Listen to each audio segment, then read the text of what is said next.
A continuación, este programa contiene elementos de lenguaje, salud, sexo y violencia que puede ser presenciado por niños, niñas y adolescentes sin la supervisión de padres, representantes o responsables. TVS presenta A Nombre de Casa Belmar, todo en electrodomésticos. The Big Toys, lo mejor en juguetes para ti. Electrotecnimotores. Somos Bobinados Electrotecnisol.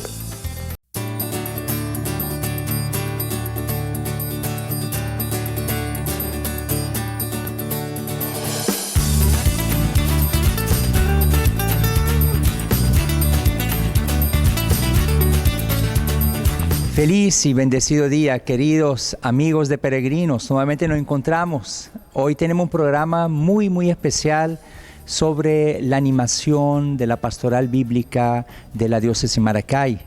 En el mes de octubre hicimos una semana llena de muchas enseñanzas y tuvimos varios invitados de lujo, entre ellos nuestro querido amigo el padre Jean-Pierre Wissenbach, ¿no? Vamos a escuchar esta hermosa entrevista que pudimos hacerle a él. Bienvenidos, queridos amigos de Peregrinos. Hoy tengo un invitado de lujo, nada más y nada menos de nuestro querido padre Jean-Pierre Wissenbach. ¿Lo pronuncié bien, padre? Perfecto. ¿Quién es el padre Wissenbach? Yo tuve la suerte de nacer de una familia profundamente cristiana. Mi papá era evangélico y cuando se le declaró a mi mamá, ella le dijo que no se iba a casar con un protestante. Entonces, mi papá estudió la religión católica con los dominicos en Suiza. Yo viví en un hogar sumamente feliz y cuando hablaba mucho con mi mamá, yo saqué la conclusión de que mi felicidad yo la debía a los dominicos, así que decidí ser dominico. Pero mi plan original era ser papa. Entonces yo fui adelantando ya la escogencia del nombre. Como me gusta mucho mi nombre Juan, entonces yo decidí que yo iba a ser Juan 23. Pero luego estudié con los jesuitas y los jesuitas renunciamos a las dignidades, yo renuncié a ser papa y cuando en el noviciado, el año 1958, estamos en la viña recogiendo uva y llegó la noticia de que teníamos un nuevo papa y el nuevo papa era Juan 23, a mí por dentro sí me entró como una emoción. Y a mi mamá le llamaron por teléfono, le decían, ¿y ahora Jean-Pierre qué va a hacer? Porque ya le quitaron el nombre de Juan 23. Bueno, luego he tenido la suerte de vivir toda la formación de los jesuitas. Yo tuve la suerte de ser destinado a Venezuela en el año 60. La filosofía la hice en Ecuador. El magisterio lo hice entre Los Teques y Caracas, la teología la hice en Alemania, la Biblia la estudié en Italia y ya por fin el año 73, terminada la formación, regresé a Venezuela. Y me recibieron en el Centro Gumilla, lo cual agradezco muchísimo porque siempre lo social ha sido una preocupación para mí. He tenido la suerte de ser el profesor de Biblia que ha durado más años seguidos en el Seminario Interdiocesano de Caracas. He sido profesor de bastantes obispos, empezando por Enrique Parravano, que fue alumno mío el año 1979 en la Fundación de Literacy, como de varios obispos de Venezuela. Yo me acuerdo de un profesor mexicano que sus alumnos le decían, padre, le estamos muy agradecidos porque a usted le debemos lo que sabemos y lo que no sabemos. Entonces esos obispos también me pueden decir así, a usted le debemos lo que sabemos y lo que no sabemos. Excelente. Padre, me llamó la atención, ¿no?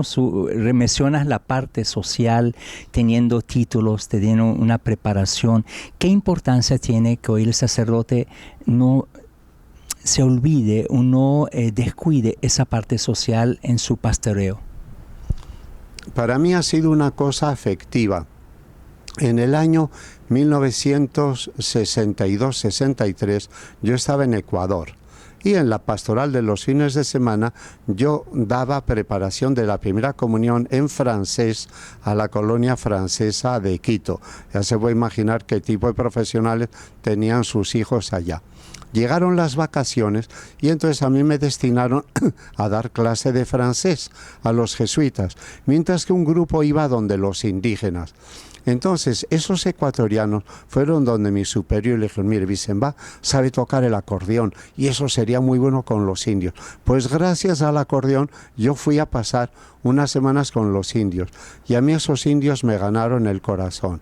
O sea, a mí me llegó muy hondo la discriminación que tenían, porque había indígenas que eran tan pobres que no tenían para pagarse la fiesta de la boda, entonces se endeudaban con el dueño de la hacienda, pero hasta el punto que pasaban toda su vida tratando de pagar esa deuda. O sea, era una esclavitud tremenda. En ese tiempo, Monseñor Leónidas Proaño, él sí apostó por los indígenas, pero a mí esos indígenas me cambiaron la vida. Entonces luego, cuando yo estaba en Alemania, yo trabajaba con los Gastarbeiter, los trabajadores extranjeros. Cuando estaba en Italia, yo trabajaba en Roma con los Baracati.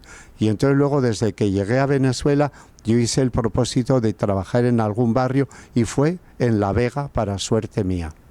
O sea, fue, podemos decir, como un revolucionario cristiano para la época. Uy, revolucionario me parece una palabra demasiado grande y gloriosa para mí. O sea, sí, un inconforme, o sea, no estoy conforme con la situación y vamos a ver humildemente qué puedo hacer. Entonces he tenido la suerte de tener una reunión en el año, cuando yo pasé a vivir a La Vega, el año 79, tuvimos una reunión con maestras y normalistas de La Vega, a ver qué podíamos hacer para mejorar la educación. Y hay una morena bella, Gloria Beatriz Martínez Gámez, propuso unas clases de recuperación. Entonces, bueno, pues nosotros pusimos como condición para ser profesor, ser de La Vega, porque queríamos que la gente, antes de aprender matemáticas, aprendiera autoestima. Nosotros los del barrio valemos. Había que pasar liso, o sea, no se podía ayudar a los demás uno que no se había ayudado a él mismo. Y luego había que tener 16 o más de dominio sobre la materia que uno iba a explicar. Y con esas condiciones conseguimos 19 profesores. Solamente había un universitario. Los demás eran estudiantes de bachillerato. Y tuvimos como 150 alumnos. Y esas clases de recuperación fueron un éxito. Las 2/3 partes de los muchachos aprobaron sus materias en septiembre. Y ahí quedó la amistad de ese grupo de profesores. Ahí había nacido un grupo sin que nosotros tuviéramos todavía conciencia. Al año siguiente, en una Pascua Juvenil, tomamos conciencia de grupo, decidimos ponerle de nombre Utopía. Utopía como una cosa que no existe en ningún lugar, pero no porque sea imposible, sino porque es muy difícil, pero merece la pena luchar. Nuestra utopía era una Venezuela donde todos tuvieran papá, todos tuvieran leche, todos tuvieran escuela, todos tuvieran deporte. Y bueno, ese grupo Utopía, afortunadamente, pues ya lleva desde el año 1980, pues el año que viene, en julio, vamos a cumplir las bodas de no sé qué, porque ya a los 30 años son las bodas de perla, y a los 50 los de oro, pero a los 40 tengo que averiguar las bodas de qué son. Pronto averiguamos. Padre, esa parte social siempre la iglesia lo resaltaba en la parroquia. Actualmente Cáritas también trabaja con igual, siempre toda la vida lo ha hecho, pero eso a veces incomoda, ¿no? a la parte de algunos líderes. ¿El padre Jean-Pierre ha tenido alguna situación particular con los líderes de aquellos tiempos? Con los líderes no, pero sí me tocó que me pusieran preso cuando el Caracazo, porque hubo un general del ejército que él quería impedir que el padre Luis Ugalde fuera rector de la Católica. Entonces trató de montarle un expediente y meterlo preso con los que estábamos en la casa con él. Entonces, a raíz del 27 de febrero, del 89, pues nos metieron presos a los 5 jesuitas que estábamos en La Vega.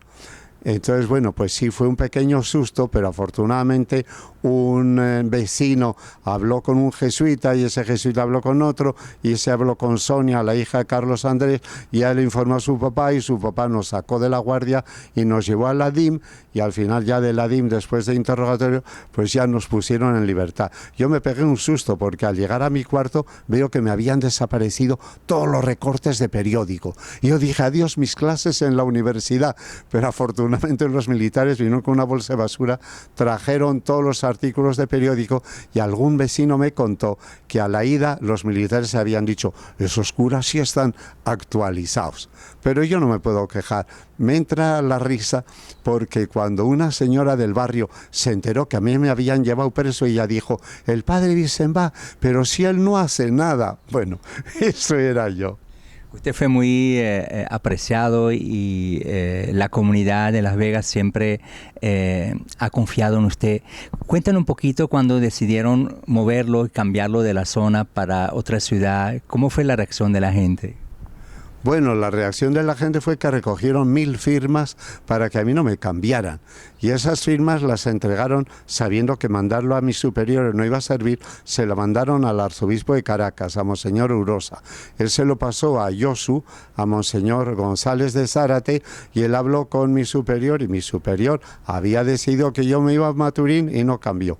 Entonces, antes de ir para Maturín, yo pasé por el arzobispado para que me regalaran las 1000 firmas, porque ellos para qué las querían.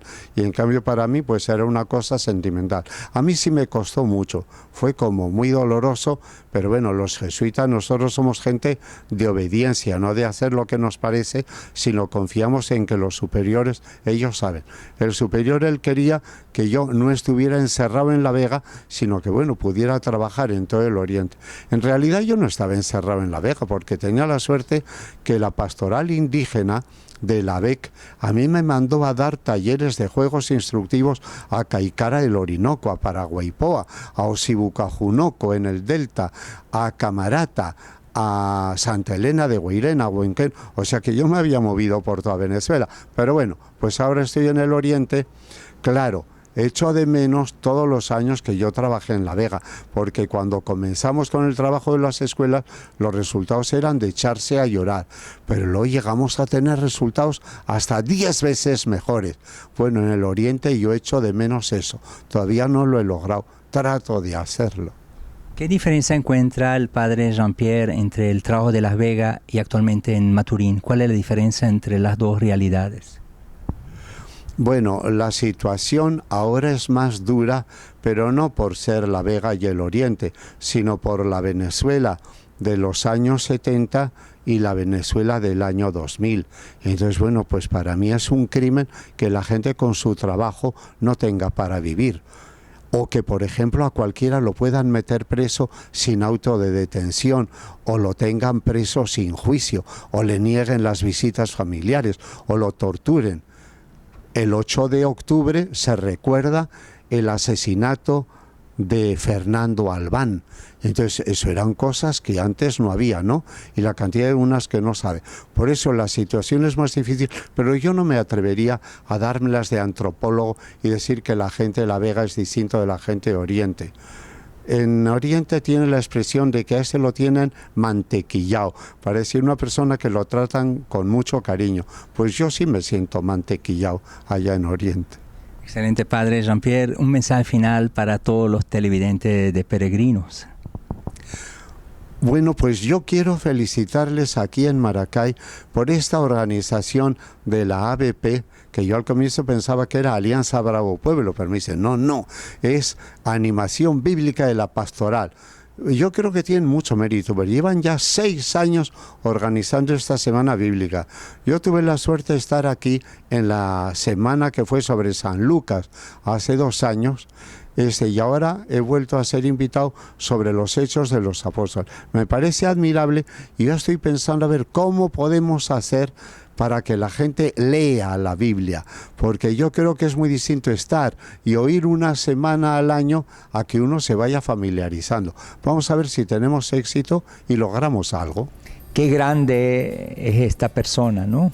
Y cada vez que uno se encuentra con personas como él, se llena también de orgullo que todavía en Venezuela hay personas que siguen sembrando su granito de arena para construir un mundo mejor.